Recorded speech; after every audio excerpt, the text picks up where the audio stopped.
আমার ভাই, এই মাদ্রাসা হচ্ছে আল্লাহর রহমত।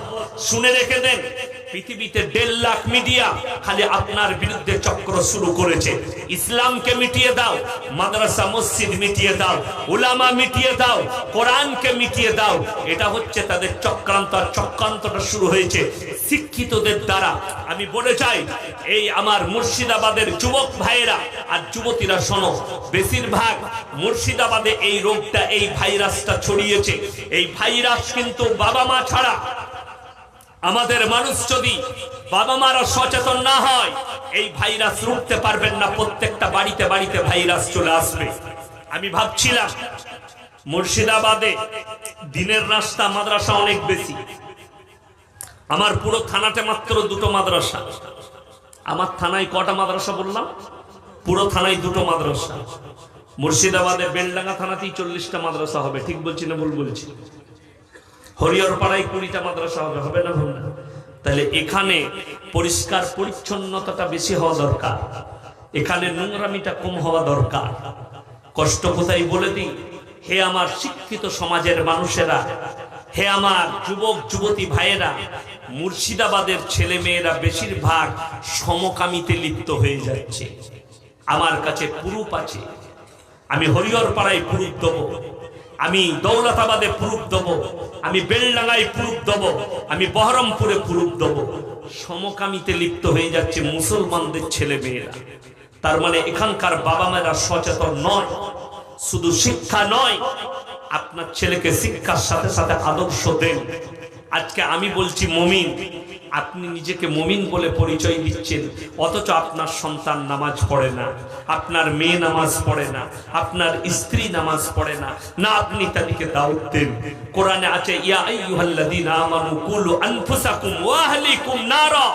হে ঈমানদার ব্যক্তিরা, তোমরা জাহান্নামের আগুন থেকে বাঁচো, তোমাদের আহলে বর্গকে বাঁচাও, তোমার প্রতিবেশী, তোমার পরিবার, তোমার সন্তান সন্ততি এদিকে বাঁচাও। মায়ের দিকে বলবো, সন্তান কলেজ থেকে এলে তাকে আগে বলো নামাজটা আদায় করে নাও, তাকে বলো যে মসজিদে গিয়ে এসার সময় কোরআনটা শিক্ষা করো।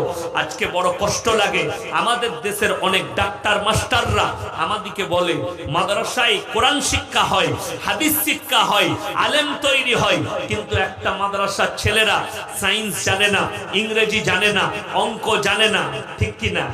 বিজ্ঞান জানে না, ইতিহাস জানে না। একটা কলেজের ছেলে নিয়ে আসুন তো, দেখবো সে কি করে কোরআনে ইজরা করতে পারে। আমি চ্যালেঞ্জ ছুড়ে বললাম, মাদ্রাসার তালবিলিম ছাড়া, আলেম ছাড়া আপনাদের মধ্যে যতগুলো MA পাস ছেলে আছেন তারাও জানে না ইজরা মানে কি। যদি কোনো শিক্ষিত ছেলে থাকেন, ইজরা মানে কি দাঁড়িয়ে বলেন, জানেন কেউ? ইজরা জানেন না, আমি ওটা বলবো না। ওটার লেগে দারসগায় বসতে হবে, ওটার জন্য আলেমদের পাশে বসতে হবে। একটা আলেম ইজরা জানে, শুনে রেখে দেন। আপনি মানে পড়তে পারেন, আপনার সন্তানকে দেন কোরআনের মানে, কোরআনটা তাদের হাতে তৈরি করে তুলে দেন। আমার ভাই, আপনার সন্তানকে নামাজের তালিম দেন। আপনার ছেলে ডাক্তার হোক, মাস্টার হোক, উকিল হোক, ব্যারিস্টার হোক, আল্লাহর কসম করে বলছি, তার মধ্যে দিন যদি না থাকে, আমার আল্লাহর কাছে কোনো রকমের মূল্য পাবে না, কোনো মূল্য নাই। একটা জীবজন্তু জানোয়ার যেরকম, সেও একটা, সে ডাক্তার হতে পারে, যদি তার মধ্যে দিন না থাকে, নামাজ না থাকে, আল্লাহর ভয় যদি না থাকে, আমাদের কাছে, আমার আল্লাহর কাছে সে শুধু একটা জানোয়ার ছাড়া আর কিছু নয়। অনেকজনের রাগ হবে, অনেকজনের গায়ে ব্যথা হবে, অনেকজনের আমার বয়ান শুনে অনেকজনের মাথায় ব্যথা হয়, ওই জন্য ইউটিউবে আমাকে গালি দেয়, ফেসবুকে আমাকে গালি দেয়। যারা গালি দাও তাদের জন্য আমি দোয়া করি, আল্লাহ তুমি এদিকে হিদায়েত দাও। আপনারা জানেন, আমি কালকের জলসায় বলেছি, দমকলের অচিন্ত তলায় উর্ফি জাবেদ বলে একটা নায়িকা আছে, সেই মেয়েটা ইসলামের জন্য দাগ হেনেছে কোরআনের ওপরে, প্রতিবাদ করার কেউ নেই। আপনি নুপুর শর্মার জন্য ঝান্ডা ধরে বহরমপুরে প্রতিবাদ করেছেন, বেলডাঙ্গায় প্রতিবাদ করেছেন। এই মেয়েটা বলেছে, কোরআন में कहीं पर लिखा नहीं है कि औरत को ढाकना चाहिए, औरत ऐसे कपड़ा पहनेंगे। तो उसको बोलने वाला कोई नहीं कि ये औरत है उर्फी जावेद, एक मर्तबा तो किसी मौलवी के पास बैठ जा, अगर मौलवी को पसंद नहीं तो मैंने उर्फी जावेद को ऑफर दिया कि अल्लाह तेरे को हिदायत दे, अगर तेरा अभी तक शादी हुई नहीं है, अगर शादी करनी है, अगर मेरे से शादी करना चाहती है तो मैं कर लूंगा इंशाअल्लाह, लेकिन इस्लाम पर आ जा। कुरान के अंदर है वद्रिब खुमुरिहिन्ना अला जुनुबिहिम, হে নারীরা তোমরা পর্দা নির্ধারিত করো, তোমরা কোনোদিন ধর্ষিত হবে না। জানেন শিক্ষিতদের দ্বারা আপনাদের ঈমানকে কিভাবে ধ্বংস করা হচ্ছে? শুনেলেন শয়তানের হাতিয়ারগুলো শুনেলেন। আপনাদের দেশে বন্ধন লোন নাই, কথা বলুন, গ্রুপ লোন নাই, গোষ্ঠী নাই, স্বয়ম্বর গোষ্ঠী, বন্ধন লোন, গ্রুপ লোন। মায়েরা মনে করছে দারুণ উপকার হয়েছে, তোমরা 5 ওয়াক্তের নামাজ পড়বে। যারা গ্রুপ লোন নিয়ে নামাজ পড়ছো সেই মায়েদের ইবাদত আল্লাহর বারগাহে কবুল হবে না। কাগজ থাকে তা নোট করুন। কোন বাপের বেটা মুফতি ফতোয়া দিলেও সে কিন্তু পার পাবে না। কেন? সুদ দেনেওয়ালাও যতটা গুনাহগার, সুদ লেনেওয়ালাও ততটা গুনাহগার। টিভি কিনছে গোষ্ঠীর লোন। আর মায়েদের একটা সুবিধা হয়েছে, কি করে? গ্রুপ লোন করে 10 জন মিলে গ্রুপ করছে, একজন আবার তাদের মধ্যে হেড, আবার 9টা মেয়ে তাকে ম্যাডাম বলে ডাকাছে। মনে করেন আমার বিরাট ব্যাপার, এমনি ম্যাডাম হতে পারিনি, সুদ খাবার ম্যাডাম হয়েছে। আল্লাহ হেফাজত করুক আমার মায়ের দিকে। এটা বেঈমান কাফেরদের শয়তানদের হাতিয়ার। সুদটা হাতিয়ার, গাঁজাটা হাতিয়ার, মদটা হাতিয়ার। আল্লাহর কাছে দোয়া চেয়েছিল কে? শয়তান ইবলিস মারদুদ, আল্লাহ মুঝে হাতিয়ার দে। কিস লিয়ে? আমি এই আদম সন্তানের রক্তে শিরায় শিরায় যেন ঢোকা দিতে পারে।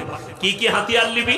বলে মুঝে আওরাত দে দে, বদকার আওরাত, বদকার নারী, যারা শরীর দেখায়, যারা ব্যভিচার করে, ওই বদকার নারী, যারা নাইট ক্লাবে ড্যান্স করে, যারা মদের বাড়ে থাকে, যারা নিজেদের শরীরের ব্যবসা করে, এগুলো হচ্ছে বদকার নারী। আরে নেক নারী, নেক মেয়ে, পর্দা নসিবা মেয়ে, সে তো একটা ফেরেশতার থেকেও মকবুল আল্লাহর কাছে। জোরে বলুন সুবহানাল্লাহ। একটা মকবুল ফেরেশতার থেকেও আল্লাহর কাছে দাম বেশি একটা সৎ নারী, একটা পর্দা নসিবা নারী। কিন্তু বদকার নারী শয়তানের একটা দ্বিতীয় ছায়া, শয়তানের নারী, সেই বদকার নারী যারা শরীর দেখায়, যারা শরীরের ব্যবসা করে। বেঈমান কাফেরদের মূল ষড়যন্ত্র শুনে রেখে দেন। উলামারা যারা আছেন, ইমামরা, আপনারা জুম্মায় বয়ান করবেন।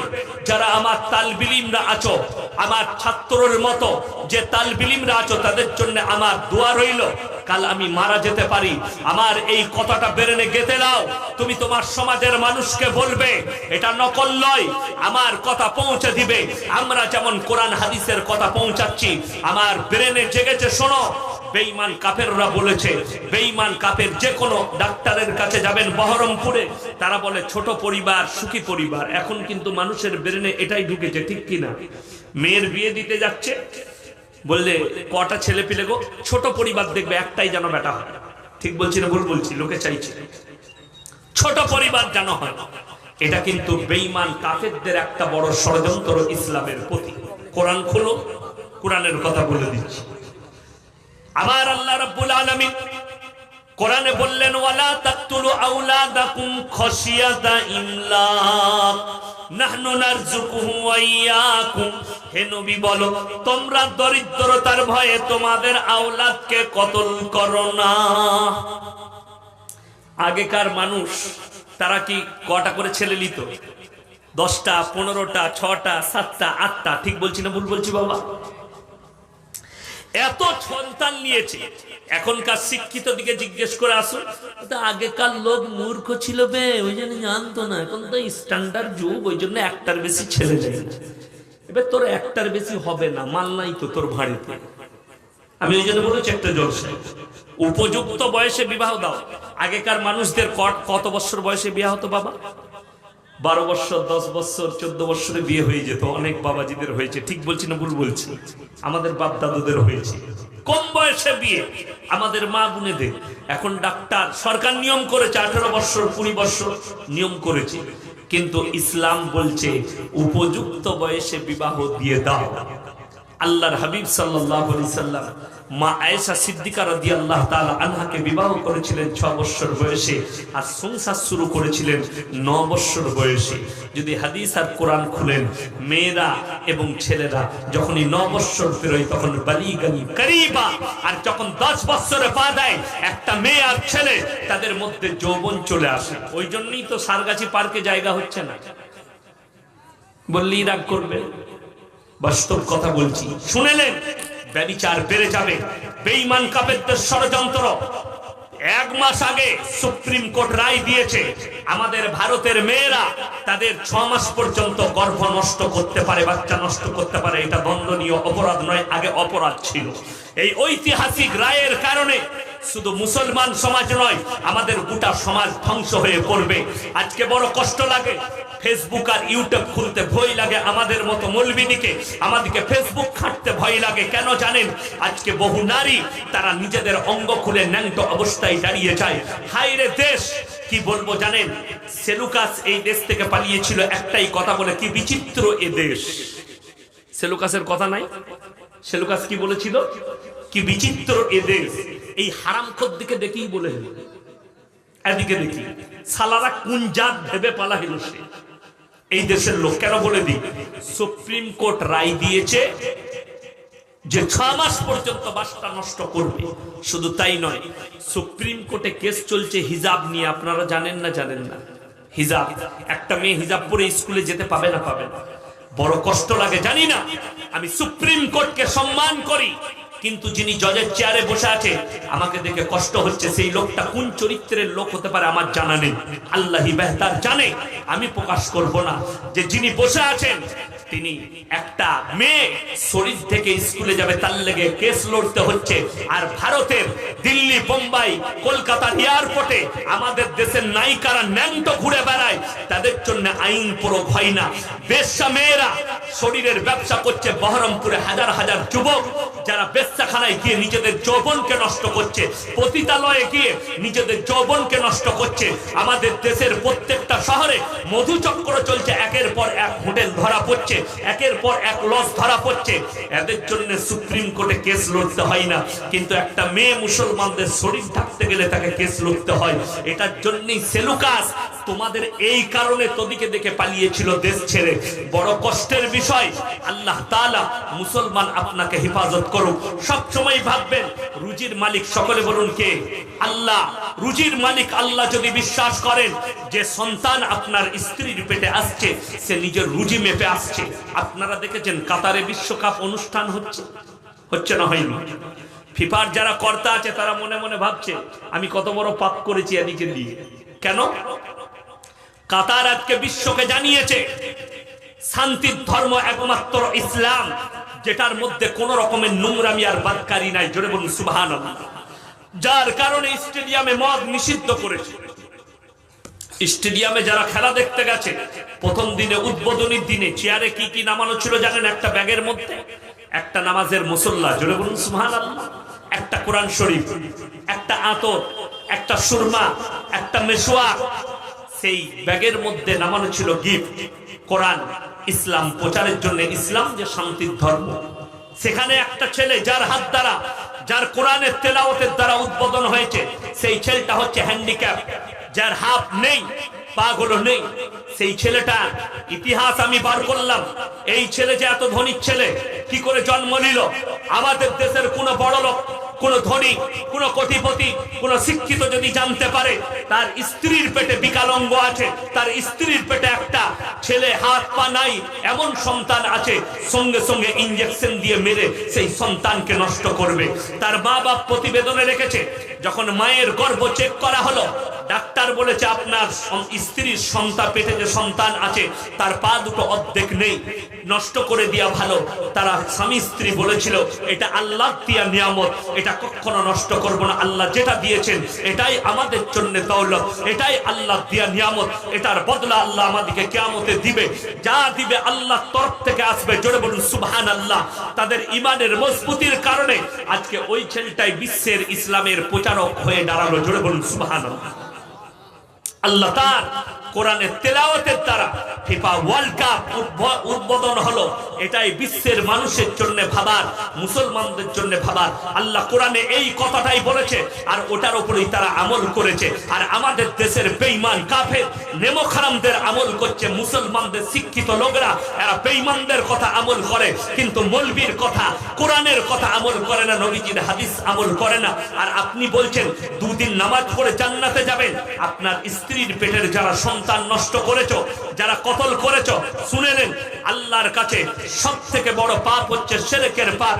এই শিরকের পরে কোরআনে আছে সবথেকে বড় পাপ যেটা, সেটা হচ্ছে নিজের পেটের সন্তানকে কতল করা। ওয়ালা তাকতুলু আওলাদাকুম খাশিয়াতা ইমলাক। যে আসছে সে নিজের রুজি মেপে আসছে, এটা মাথায় রাখবেন। যে দুনিয়াতে আসছে সে নিজের শরীর নিয়ে আসছে, নিজের রুজি মেপে আসছে। আজকে জানেন সেই ছেলেটা কি না জানে, স্পন্সর জানে, সে খেলতে জানে, সে জিম করে, আল্লাহ তাকে প্রচুর প্রতিভা দিয়েছে, কোরআন পর্যন্ত শিক্ষা অর্জন করেছে। তো জেনে রেখে দিবেন যে আসছে সে নিজের রুজি মেপে আসছে। কেউ যদি 100 কোটির মালিক হয়ে থাকে, আপনাদের চোখের সামনে দলিল পড়ে আছে, লালবাগেই চলে গেলে 1000টা দৌড়ের বাড়ি পড়ে আছে, আল্লাহ তাদের ওই নবাবদের অস্তিত্ব আল্লাহ পৃথিবী থেকে মিটিয়ে দিয়েছে। আপনার অস্তিত্ব মিটে যাবে, আপনি চলে যাবেন, আপনার পরিবার একের পর এক থেকে যাবে। যেমন গাছের মধ্যে ফুল ধরলে, গোলাপের ফুল যদি গাছ লাগান, একটা ফুল ধরে, একটা কুড়ি ফুটে, সেই ফুলটা পড়ে যায় আর একটা ফুল উঠে। ওই রকম পৃথিবীতে মানুষ আসবে যাবে, একটার পর একটা জন্ম নিবে, একজন করে মারা যাবে। এটাই হচ্ছে আল্লাহর নিজামত। তোমরা আমার নিজামতের উপরে ছুরি চালাও না। যারা বাচ্চা হত্যা করে, কিয়ামতের দিন আল্লাহ বাচ্চাগুলোকে দাঁড় করাবেন, কোরআনে আছে। আর তারা বলবে, আল্লাহ এই পাপিষ্ট বাবা যারা আমাকে দুনিয়াতে যেতে বাধা প্রদান করেছে, সঙ্গে সঙ্গে আল্লাহ তাআলা তারা যদি তাহাজ্জুদ গুজার হয়ে থাকে, তারপরেও তাদেরকে জাহান্নামের উত্তর অধিকারী হতে হবে। আমার ভাইয়েরা, আমার মায়ের দিকে আমি অনুরোধ করে যাব, শত কষ্টের পরেও তোমরা তোমাদের পেটের সন্তানকে নষ্ট করো না। 3টে বাচ্চা আছে, আরো একটা সন্তান পেটে এসছে। আপনারা ভাবতে পারেন আগেকার লোকের 10টা 12টা ছেলে, কেউ বলতে পারবেন না খেয়ে মারা গেছে। আগেকার যুগে অভাব বেশি ছিল না, এখন অভাব বেশি? কথা বলুন। আগে অনেক অভাব ছিল। অনেক বাবাজি বয়স্ক যারা আছে তারা জানে, আষাঢ় শ্রাবণ ভাদ্র আশ্বিন মাসে তারা খেতে পায়নি, এমনও দিন গেছে। জানে, আমরা শুনেছি আমার বাপের মুখ থেকে, অনেক বাড়িতে খাবার থাকেনি, তখন জানে খুদ খুদ খুদ বুঝেন তো, চাল ভাঙা, সেগুলো ফুটিয়ে যেগুলো আপনারা এখন মুরগি আর গরু ছাগলকে খাওয়ান, তখন কিন্তু মানুষ সেগুলোই খেত। এই আষাঢ় শ্রাবণ ভাদ্র আশ্বিন মাসে অভাব যেত, কিন্তু আল্লাহ সে অভাব রাখেনি। তারপরও মানুষের আল্লাহর প্রতি বিশ্বাস নাই। জন্য কোরআনের একটা আয়াত শুনেন, এটা ভয়ঙ্কর আয়াত। যারা 2 দিন নামাজ পড়ে, 3 দিন নামাজ পড়ে, একটু শিক্ষিত হয়ে একটু মাথা ঠুকে মনে করছো আমি আগে জান্নাতে যাব, কোরআন বলছে সাবিকুনা সাবিকুন উলাইকাল মুকাররাবুন ফি জান্নাতিন নাঈম। তোমাদের মধ্যে থেকে অল্প সংখ্যক আর তোমাদের পূর্বপুরুষদের মধ্যে থেকে বেশি সংখ্যক লোক জান্নাতে প্রবেশ করবে, আর তোমাদের মধ্যে অল্প মুষ্টি কত লোক জান্নাতে যাবে। আমাদের মধ্যে থেকে কম, আমাদের পূর্ববর্তীদের মধ্যে থেকে বেশি। আজকে আমি প্রমাণ দেব, আমাদের মতো মৌলবীরা যারা ফুটানি করে বেড়াচ্ছে, দলবাজি করে বেড়াচ্ছে, আমি তাদেরকে বলবো দলবাজি করো না, আগে কমকে শিক্ষা দাও, কোরআনের শিক্ষা দাও, কমকে মিল মহব্বত আর প্রেম প্রীতি ভালোবাসা ভ্রাতৃত্ব শিখাও, হিংসা বিদ্বেষ শিখিও না। যার দ্বারা সমাজ ধ্বংস হবে, তোমার ঈমান ধ্বংস হবে, কম ধ্বংস হবে। আমার নবীজি সাল্লাল্লাহু আলাইহি সাল্লামের হাদিস, যে মৌলবি বলবে এদের ঘরে ভাত খাওয়া যাবে না, এই মসজিদে প্রবেশ করা যাবে না, এদের বয়ান শোনা যাবে না, আমি আপনাদেরকে বলে যাচ্ছি সেই মৌলবি, সে তার মধ্যে ইলম কালাম নেই, তার মধ্যে দ্বীন নেই, তার মধ্যে নবীজির আদর্শ নেই। আর আমার নবীজির হাদিস যদি গাছের ডালে ভালো কথা লেখা থাকে সেটাকে গ্রহণ করো, আর খারাপ কথা যদি কিতাবের মধ্যে লেখা থাকে সেটাকে ছুঁড়ে ফেলিয়ে দাও। আমার নবী, বিশ্ব নবী, শুনে রেখে দেন, বলেছেন নবীজির হাদিস, তোমার বাড়ির পাশে যদি তোমার বাড়ির পাশের লোক তোমার কাছ থেকে সুরক্ষিত নয়, তুমি ততদিন পর্যন্ত মুমিন হতে পারবে না। তোমার পাশের বাড়ির লোককে তোমার কাছ থেকে সুরক্ষিত হতে হবে, তবে তুমি মুমিন। আজকে বড় কষ্ট লাগে, দল ভাগ করতে করতে মুসলমান শেষ হয়ে গেল, অথচ কোরআনকে জিজ্ঞেস করেছো আল্লাহকে কিয়ামতের দিনে এই দলগুলোকে দাঁড় করাবেন। কোরআনে আছে সাবিকুনা সাবিকুনা উলাইকাল মুকাররাবুন। আল্লাহ তাআলা এখানে কোন দলের কথা বলেনি, আল্লাহ পৃথিবীর মানুষের কথা বলেছেন। হে নবী, আমি পৃথিবীর মানুষকে 3টে দলে বিভক্ত করে দেবো। কটা বললাম? 3টে। এই 3টে দল শুনে রেখে দেন, আল্লাহর ডান দিক, আল্লাহর বাঁ দিক আর আল্লাহর সামনের দিক। 3টে দল, সাবিকুনা সাবিকুন উলাইকাল মুকাররাবুন। আমার ভাই, ওয়া কুনতুম আজওয়াজান সালাসা, সালাসা মানে হচ্ছে 3, আল্লাহর ডান দিক, আল্লাহর বাঁ দিক, আল্লাহর সামনের দিক। এই তিনটে দলে বিভক্ত করব। যাদের ডান হাতে আমলনামা তারা জান্নাতে প্রবেশ করবে, যাদের বাঁ হাতে আমলনামা তারা জাহান্নামে যাবে। যারা আল্লাহর সামনের দিকে থাকবে তারা হবে মুমিন ব্যক্তি। কোরআনে আছে ইন্না আউলিয়া আল্লাহি লা খাউফুন আলাইহিম ওয়া লা হুম ইয়াহজানুন। যারা আমার প্রিয় বান্দা হবে তাদের দুনিয়া এবং আখিরাতে কোনো জায়গায় ভয় নাই। জোরে বলুন সুবহানাল্লাহ। আপনি মুমিন হন, আপনার কোনো জায়গায় ভয় হবে না। আপনার সন্তানকে সুশিক্ষা দেন, নামাজের শিক্ষা দেন, আপনার সন্তানকে কোরআনের শিক্ষা দেন, আপনার বাড়িতে তারবিয়ত নিয়ে আসুন। বাড়িতে যদি বরকত চান, স্ত্রীকে বলুন, পরিবারকে বলুন নামাজ চালু করতে, কোরআনের তেলাওয়াত চালু করতে, বাড়ির মধ্যে তাসবিহ তেলাওয়াত করতে। আপনার বাড়িতে বরকত পাবেন, আপনার ব্যবসায় বরকত পাবেন। আজকে আমাদের বরকত না থাকার অনেকগুলো কারণ আছে। না আমরা নামাজ পড়ি, না আমরা আল্লাহর কাছে চাই, না আমার পরিবার নামাজ পড়ে, না আমার স্ত্রী নামাজ পড়ে, না আমার বাড়িতে তারবিয়ত আছে, না আমার বাড়িতে ইসলামী কোনো কৃষ্টি কালচার আছে। কিন্তু আমি যখন বাজারে যাই নিজেকে মুসলমান বলেই পরিচয় দিই। আরে আমরা ফুটানি করে বেড়াচ্ছি। আমাদের সমাজ আজকে চলে তো কোরআনের আইনে চলে না, ইসলামের আইনে চলে না। যদি আজকে আমাদের সমাজ চলছে তো সমাজের আইনে চলছে, দেশের আইনে চলছে। আর শুনে রেখে দেন, এই দেশের আইন চলছে, আমরা দেশে বাস করি, দেশের সংবিধানকে মানি, দেশের আইনকে মানি। কিন্তু বড় কষ্ট লাগে। আমি দেশের প্রধানমন্ত্রীজিকে বলবো যে একবার যদি একটা মাসের জন্য কোরআনের আইন প্রয়োগ করে দেন, আমি বলে যাচ্ছি ভারতে আর ক্রাইম থাকবে না, ভারতে আর চুরি থাকবে না, ভারতে আর ধর্ষণ থাকবে না, ভারতে আর ব্যভিচার থাকবে না। আমাদের দেশে তো 1 লাখ টাকা জরিমানা দিলে ধর্ষণ কেস থেকে বাঁচা যায়। ঠিক বলছি না? গ্রামে বিচার হয় না? প্রত্যেকটা গ্রামে কথা বলুন। 2 জন পরকীয়ায় ধরা পড়েছে, কি হবে? বিচার ডেকেছে গ্রামের লোক। কি করতে হবে বলে 1 লাখ টাকা জরিমানা কর, ছেড়ে দেবে। 1 লাখ জরিমানা হলো, ছেড়ে দিলে। আমি ইয়াসিন যদি 15 কোটির মালিক হয়, 1 লাখ টাকাটা আমার কাছে হাতের ময়লা। আবার তারপরের দিন একটা মেয়ের সাথে করব, আবার 1 লাখ দিয়ে দেবো। ওই জন্য ইসলাম নিষেধ করেছে। ইসলামের বিচার শুনেলেন, কান খুলে শুনবেন। জরিমানার টাকা ইসলামে হারাম, জরিমানা ইসলামে নাই। ইসলামে আছে শাস্তি, বিচার। বিচার করে শাস্তি দাও যদি প্রমাণ হয়ে যায়, দোষী সাব্যস্ত হয়ে যায়। নারী আর পুরুষ দুজনার সম্মতিতে যদি পরকীয়া হয়, যদি দুজনাই বলে দেয় যে হ্যাঁ আমরা পরকীয়া করেছি, আর ধরা পড়ে যায় হাতে নাতে, তাদেরকে অর্ধেকটা পুঁতে দিয়ে পাথর মেরে হত্যা করে দাও। এটা হচ্ছে কোরআনের আইন। যদি কোনো ছেলে ধর্ষণ করে, তাকে অর্ধেকটা পুঁতে, না হলে রাজপথে বস করিয়ে তার মুন্ডু ছেদ করে দাও। কেউ যদি চুরি করে, হাত দুটো কেটে দাও। কেউ যদি ধর্ষণ করে, খেপা কুকুর লাগিয়ে ছিঁড়ে খাইয়ে দাও। যদি অবিবাহিত ছেলে হয় আর অবিবাহিত মেয়ে যদি পরকীয়া করে, তাদেরকে গাছে বেঁধে 100টা কুড়া মারো। কিন্তু ইসলামে জরিমানা নাই। যারা জরিমানার টাকা খায় তারা হারাম খায়, জেনে রেখে দিবেন। চুরি করলে জরিমানা করা যাবে না, সে আবার চুরি করার সুযোগ পাবে যে আমি এর থেকেও বড় হাত মারবো, টাকা যাচ্ছে তো কি হয়েছে। আমাদের দেশে তো ওই জন্য ক্রাইম বন্ধ হয় না। থানায় বড় বাবু ধরে, পুলিশ ধরে নিয়ে গেছে, কি করেছিস? মোটরসাইকেল চুরি করেছি। কত বিক্রি করে নিবে? 30,000 স্যার, 10,000 দিয়ে এখানে ঘর চলে যায়। তারপরে কি করবে? ও তো 4 চাকা চুরি করবে না, করবে না। ভালোই সুযোগ, 20,000 দিয়ে ছাড়। মোটরসাইকেলওয়ালা এসছে, ও খুঁজে পেলাম না, বহুত চেষ্টা করলাম, দেখছি আমরা খোঁজ লাগাচ্ছি।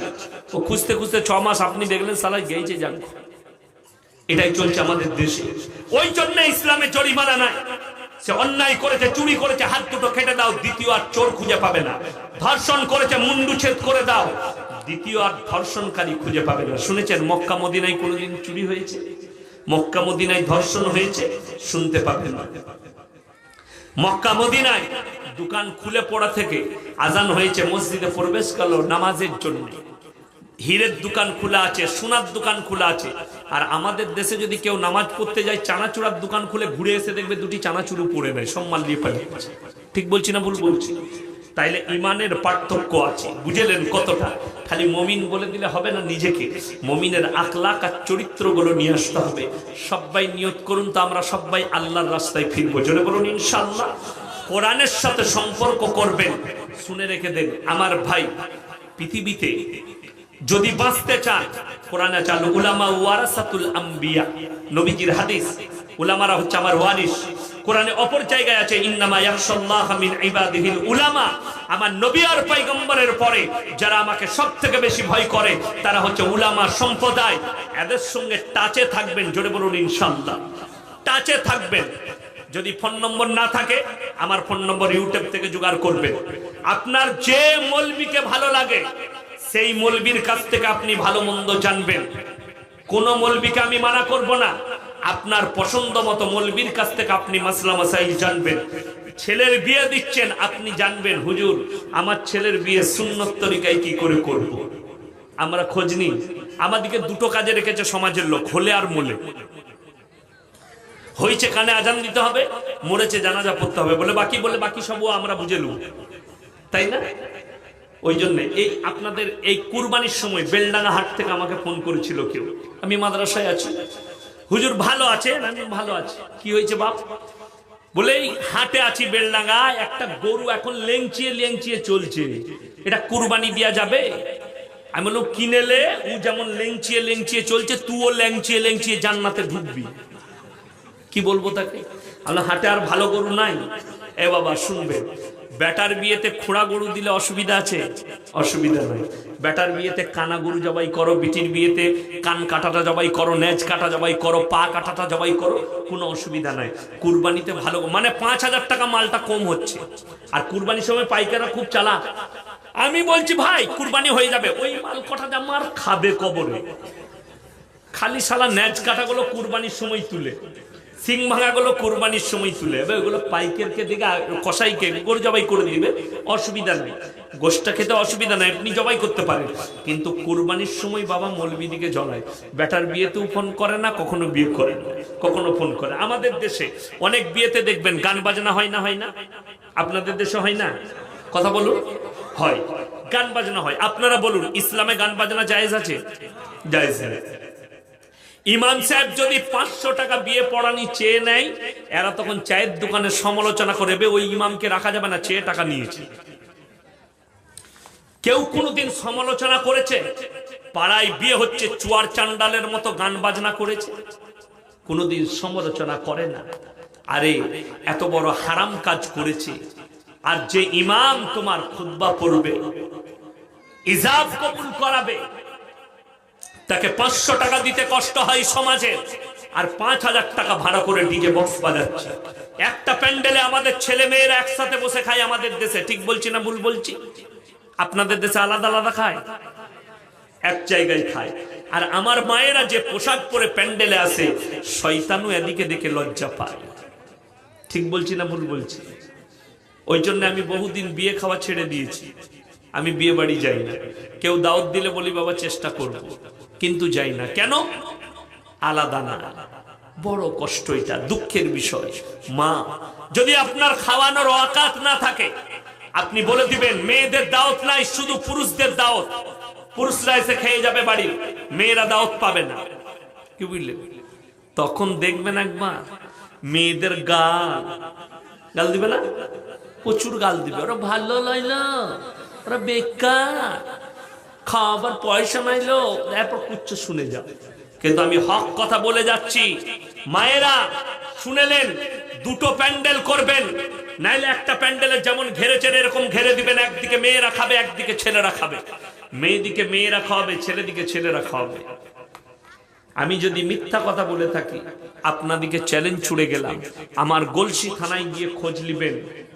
আজ পর্যন্ত আমার থানায়, আমার এলাকায়